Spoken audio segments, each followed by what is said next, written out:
Hay un monstruo en mi cocina. No sé qué puedo hacer. Tiene ojos de malvado y de serpiente la piel.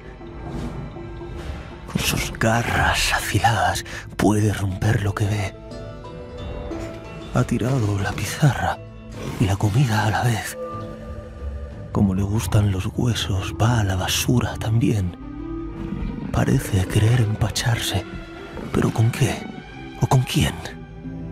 Hay un monstruo en mi cocina y tengo miedo de él. Dime, monstruo de las sombras, ¿has venido? ¿Para qué?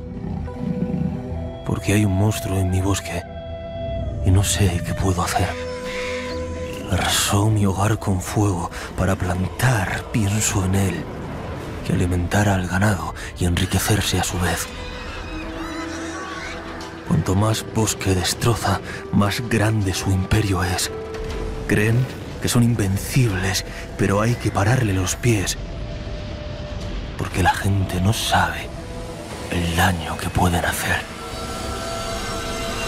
Hay un monstruo en mi bosque y tengo miedo de él. Nos está poniendo en riesgo y avisar es mi deber. Oh, jaguar de mi cocina, ahora sé qué debo hacer. Más verduras, más legumbres, menos carne comer. Reuniré a mis amigos y les podremos vencer. Oh, jaguar de la cocina, ahora ya sé lo que hacer. Pararemos a tus monstruos y todo podrá renacer.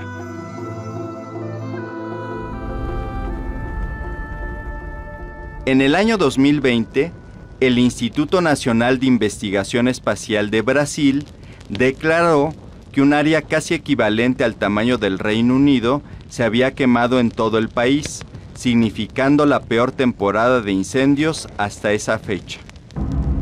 El audio que escuchamos hace un momento surgió tras esta lamentable noticia. Se trata del cortometraje titulado Hay un monstruo en mi cocina detrás de la deforestación, producido por Greenpeace para crear conciencia sobre los daños en la Amazonia, causados por incendios provocados por grandes empresas ganaderas. Un abuso de recursos para satisfacer sus intereses. Esto sucede en todo el mundo.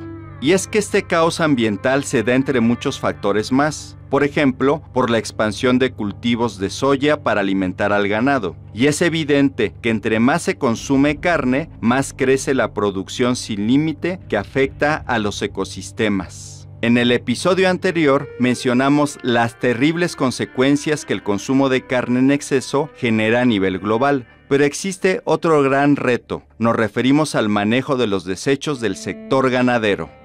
Por eso nuestro tema es biodigestores, alternativa energética en ganadería. Yo soy Omar Rojas, quien, en mi tarea y ánimo por descubrir más sobre la ciencia y sus secretos, les da la más cordial bienvenida al 5º episodio de la 2ª temporada de Verde será. Alternativas para un mañana hoy. Sabemos que en el ámbito internacional, pues hay una política para buscar energías alternativas. En algunos casos les llaman energías alternas o sostenibles o verdes.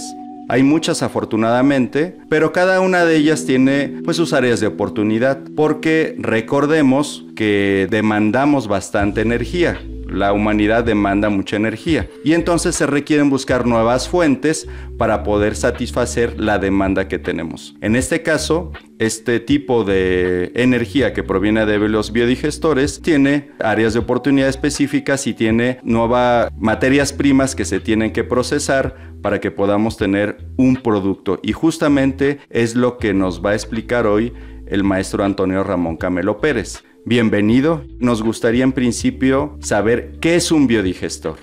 Un biodigestor es sencillamente un recipiente donde hay reacciones de descomposición de productos orgánicos. Esta descomposición sabemos que es natural. Ustedes saben que la carne, las verduras, todo es perenne. Después de un tiempo se echa a perder, que hay que tratar de aprovechar mejor las energías, pues se ha descubierto que el principal producto que sale de esta descomposición es metano, un 60%. Y el metano es un gas que es muy interesante porque nos puede servir para hacer varias cosas.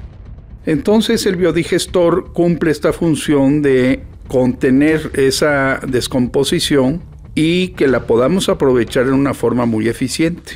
La descomposición se hace a través de unas bacterias que se llaman metanogénicas, quiere decir que generan metano, pero lo mejor de todo es que no hay que adquirirlas. Por ejemplo, en el caso de las heces del ganado, ya viene en las heces estas bacterias como parte del programa de la naturaleza que tiene para que los desperdicios se descompongan y se reintegren al ambiente. Antonio nos habla de este contenedor que se usa como biodigestor, lo que nos hace pensar que si a alguien se le ocurre crear uno, ¿podría hacerlo con heces caseras o necesitaría otros productos? Es decir, si a alguien se le ocurriera crear un biodigestor, ¿es con heces nada más o con algún otro producto? Puede ser cualquier producto que sea un desperdicio orgánico. Cáscaras de plátano y algo de fruta que se haya echado a perder, o sea que se maduró y ya no es apetecible, pero está en proceso ya de descomposición. Todo elemento orgánico sufre este proceso. Claro que también algo que tienen los biodigestores y que es muy interesante es que es un área de oportunidad para aprovechar algo que ya es un desecho y que de hecho puede ser problemático. Por ejemplo, en las zonas ganaderas, la cuestión de las heces, pues sobrepasa las necesidades que hay de uso. Es un elemento muy abundante y que no tiene un aprovechamiento directo. Es decir, que las heces fecales de las vacas, en vez de estar por ahí regadas en el campo, se podrían recoger y almacenar para después ponerlas en un biodigestor y permitir que se realizara ese proceso. Otro aspecto a tomar en cuenta es el uso del agua en biodigestores, lo que nos explica Antonio. Se requiere agua en efecto. Son los dos únicos componentes que se requieren: el material orgánico y un sustrato líquido que ayude a que las bacterias hagan su labor más fácil. En seco sería difícil. Además, como van a ser recipientes cerrados, que esa es una característica de los biodigestores, pues es una reacción anaeróbica. No requiere oxígeno, pero sí requiere de líquido para que puedan flocular y hacer todas sus actividades las bacterias y se promueva la transformación en biogás. Esta alternativa del uso de biogás es una gran herramienta en favor del planeta, pero no olvidemos que el metano que surge de estas heces es considerado como un gas de efecto invernadero. El metano en estado libre es de los que principalmente están contribuyendo al efecto invernadero. Sí, exactamente. Y eso es la descomposición natural. Sí.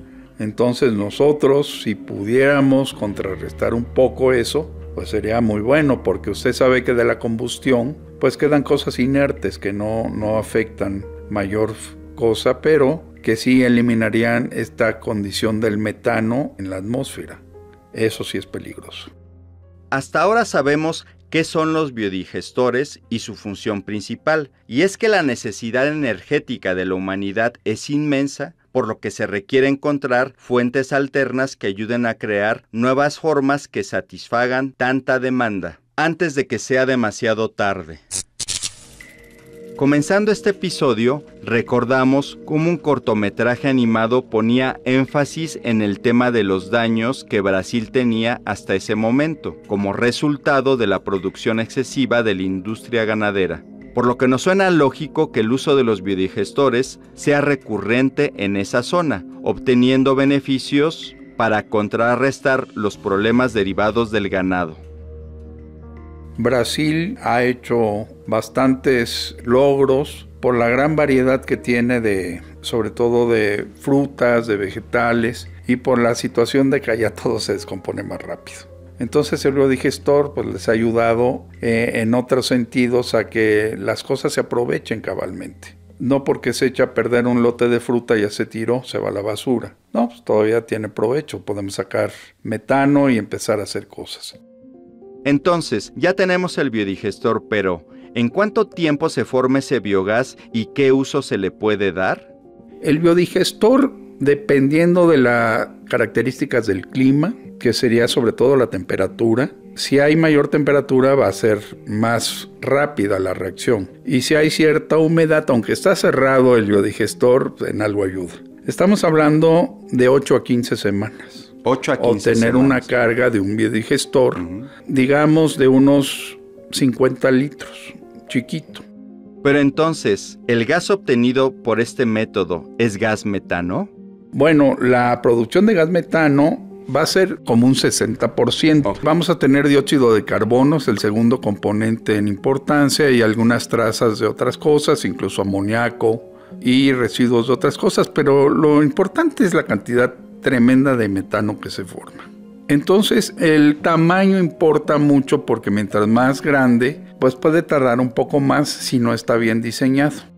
Y respecto al uso de este biogás, Antonio explica. Esa es la mejor parte, se puede usar para varias cosas. Hay dos en las que quisiera comentarle con más énfasis. La primera es que se puede usar como gas de cocina, sustituyendo el gas que tenemos en cilindros o por vía de tuberías o el que guste. Este gas funciona exactamente igual. Su capacidad calorífica es un poco menor, pero pues nos está saliendo gratis. Tampoco es mayor problema. Y funciona perfectamente, no otorga sabores ni nada, pero eso se puede remediar teniendo una forma de cocción correcta. Entonces, en una olla cerrada, nosotros la calentamos con la seguridad de que va a funcionar perfectamente. Y para calentar agua, para hacer muchas cosas, podemos usarlo directamente. Con estos usos domésticos que se le dan al biogás, nuestro especialista nos da otro dato importante a favor del medio ambiente. Se puede usar para generar electricidad. O se puede hacer funcionar un motor de gasolina normal. Se le hacen algunos ajustes en las válvulas y este motor arrancaría con una pequeña dosis de gasolina, nada más necesaria para que arranque, y luego se conecta al depósito del gas que obtuvimos del biodigestor. Claro que sería un tanque presurizado aparte que ya tendríamos dispuesto para esto, y el motor funciona perfectamente. El uso de nuevas energías pareciera que son muy simples. También se requiere un volumen de lo que se va a utilizar en el biodigestor para generar energía, y aparte tiene cierta capacidad calorífica. Entonces, con base en eso, si alguien que nos escucha dijera como una opción, pues yo voy a poner un biodigestor en mi casa para evitar tener que comprar el gas LP, ¿a qué se está enfrentando?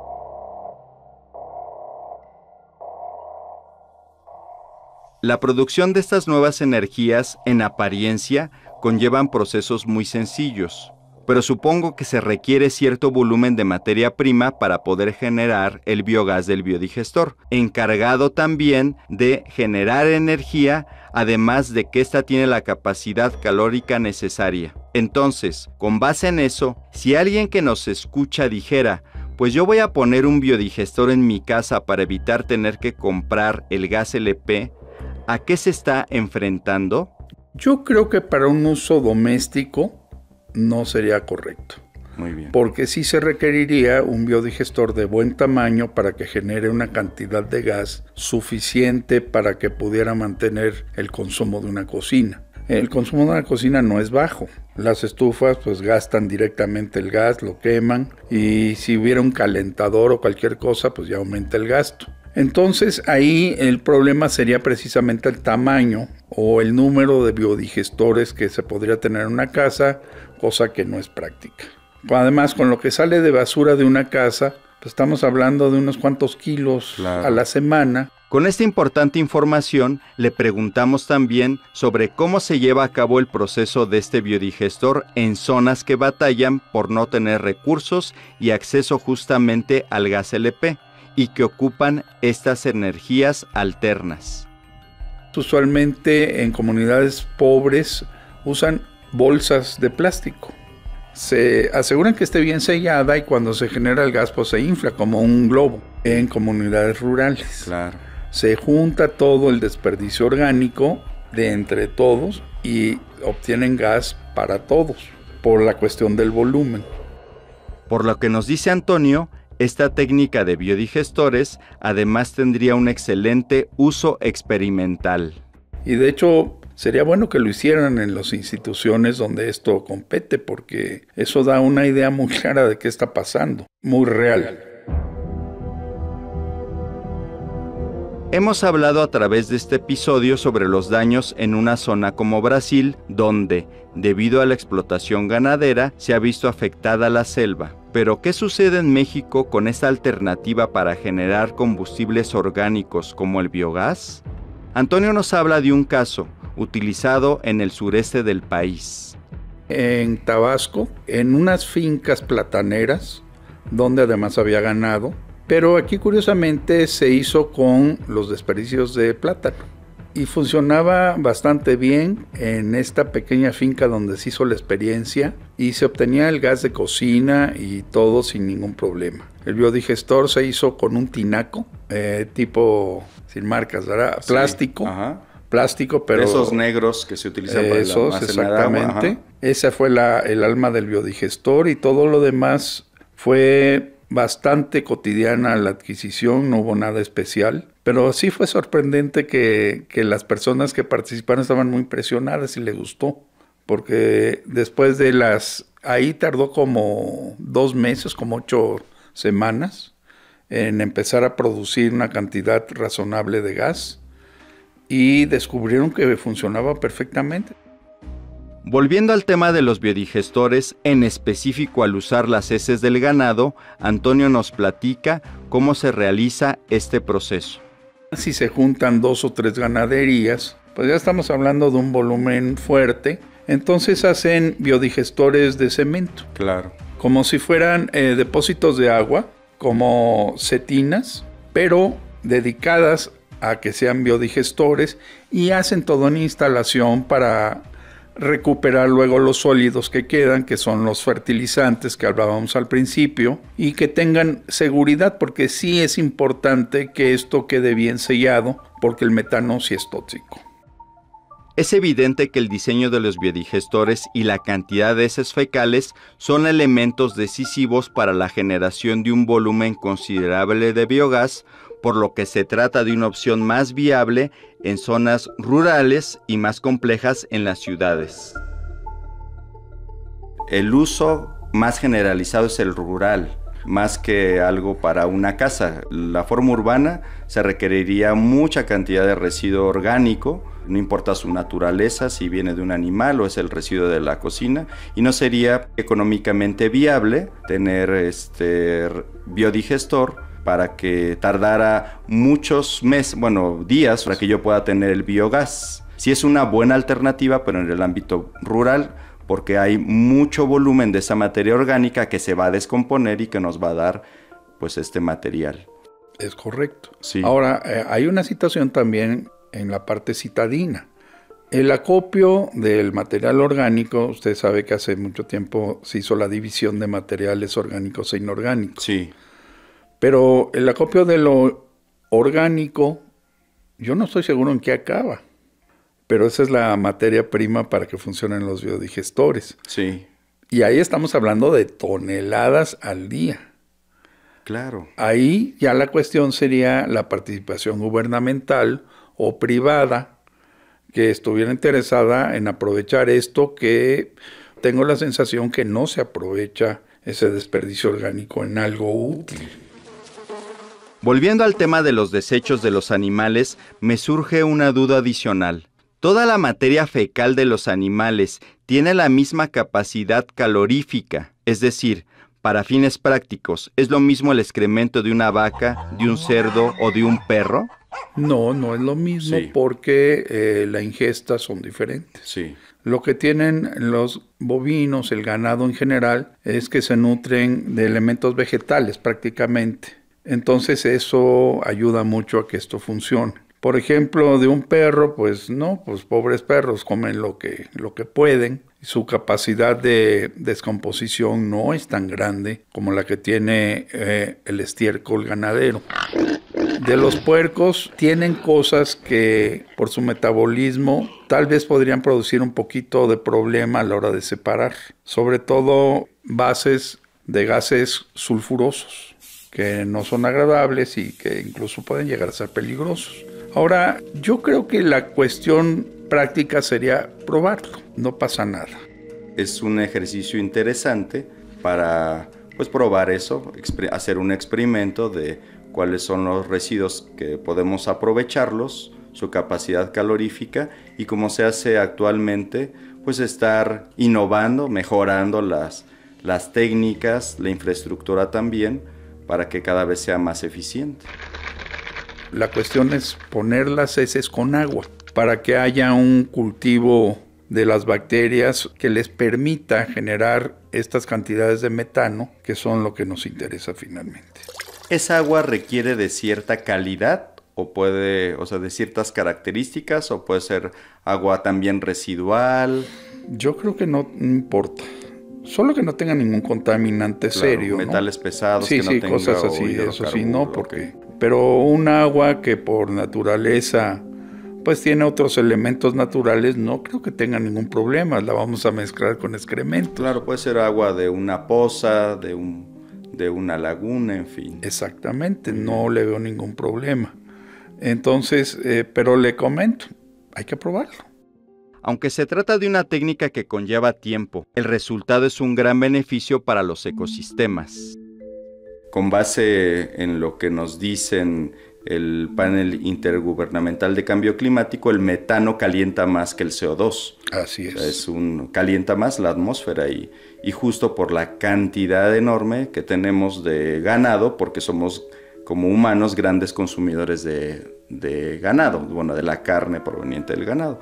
Entonces es una alternativa viable para utilizar ese excremento y que no siga calentando la atmósfera, sino que lo aprovechemos como un combustible. Para cerrar este episodio, Antonio nos invita a conocer más sobre estas alternativas energéticas y las soluciones posibles en distintos sectores. Yo creo que las personas no saben de las alternativas que hay y pueden pensar que son muy complicadas. La realidad es que la mayoría no lo son. Entonces, yo creo que una inquietud se debería estudiar para darle soluciones prácticas, ya sea por las personas que rigen las comunidades, como por los sistemas educativos también, que deberíamos estar dando soluciones a problemas reales como este, pero con soluciones prácticas, no de que vamos a crear un monstruo de 1,000 millones que nunca se va a hacer, pero una solución viable, alcanzable, posible, yo creo que eso es lo que vale la pena investigar ahorita, para ayudar a la gente y ayudarnos a nosotros mismos.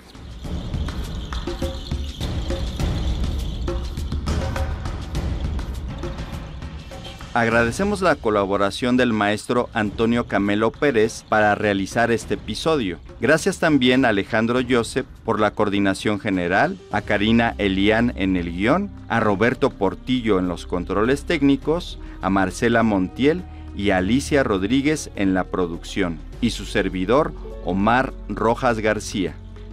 Saber que existe una posibilidad de crear energía a partir de desechos orgánicos es una gran noticia para el medio ambiente. Y es que la lista de daños generados en la biosfera es inmensa. Un ejemplo más es el agua, pues la contaminación que padece es preocupante, así que conoceremos sobre su proceso de limpieza en el siguiente episodio. Muchos de los sitios contaminados, por ejemplo, suelos, agua, aire, los microorganismos tienen la capacidad de degradar ciertos contaminantes para desintoxicar el ecosistema, ¿no? El medio ambiente. Y es por eso que es muy interesante su estudio para saber aprovecharlos y utilizarlos. Y más que ahora que necesitamos bajar los niveles de contaminación, ¿no? Las actividades industriales estaban ocasionando daños al ambiente, ¿no? Entonces ahora se ha visto que estos organismos tienen la capacidad de limpiarnos el medio ambiente y están siendo ampliamente utilizados para ello, ¿no? Para limpiar agua, suelo, aire. Sí es tardada, puede llegar a tardar hasta más de 10 años, a diferencia de los métodos físicos y químicos. Pero la gran ventaja que tiene la bioremediación es que no te va a dañar el suelo. De este tema hablaremos en el siguiente episodio. No se lo pierdan. Verde será.